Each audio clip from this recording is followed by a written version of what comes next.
Now, China's strict zero COVID policy has taken a significant toll on the nation's economy and its people. It's impacting imports into the country and has forced entire neighbourhoods to go into lockdown. But it's also taking a troubling toll on animals. For more on that, I'm joined by CNN's Kristy Lu Stout in Hong Kong, and quite a distressing story, Kristy. Yeah, let's just relate to our viewers what happened this week here in Hong Kong. The government issued a cull order, a euthanization order for small pets, including hamsters, over COVID-19 transmission fears. A CNN team, we went to a culling center and we witnessed pet owners surrendering their small pets to be euthanized. We also witnessed groups of animal welfare volunteers stepping in to intercept the pets, to save them, to adopt them. Since then, the Hong Kong government has issued another statement condemning the actions of these animal welfare workers. And as you can imagine, outrage is building. In zero COVID Hong Kong, it's come to this.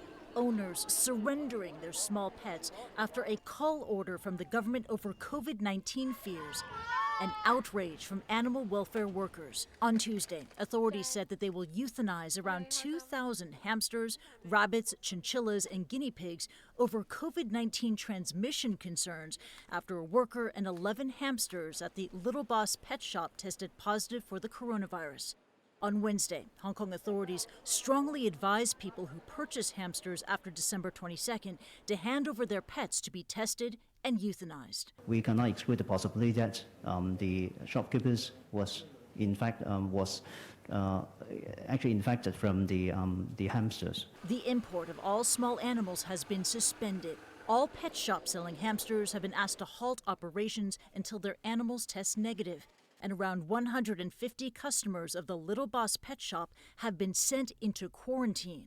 We have not seen the transmission of COVID-19 from pets to humans. It's still at this stage in the pandemic with, over several 100 million human cases of COVID.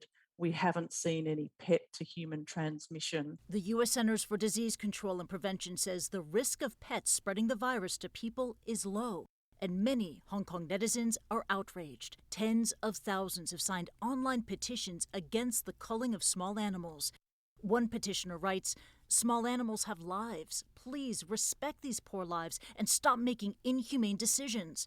Along with a video of his pet, a Facebook user posts, "I won't hand over my hamster. This government is inhumane." And an artist depicts the Grim Reaper looming over a crying toy pet. Despite the outrage, authorities have continued with the cull. So far, city officials say they have euthanized over 1,200 small animals over COVID-19 transmission fears. More are expected to be culled by the end of the week. Mr. Chan, a volunteer from the Hamster Rescue Group, says, "What I worry the most is the traumatic experience for the children." The Hamster Rescue Group says it intercepted at least a dozen hamsters at a culling center, and volunteers plan to adopt them.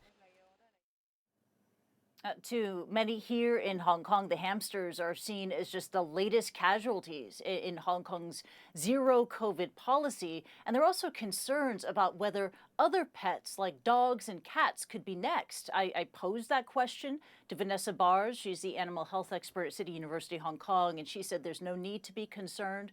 She pointed out that Hong Kong is one of the first places in the world, if not the first place, to launch a dedicated COVID-19 quarantine center for cats and dogs, and again reiterated you cannot catch COVID from your pet. Back to you, Michael. All right, Kristy, thank you. Kristy Lu Stout there in Hong Kong.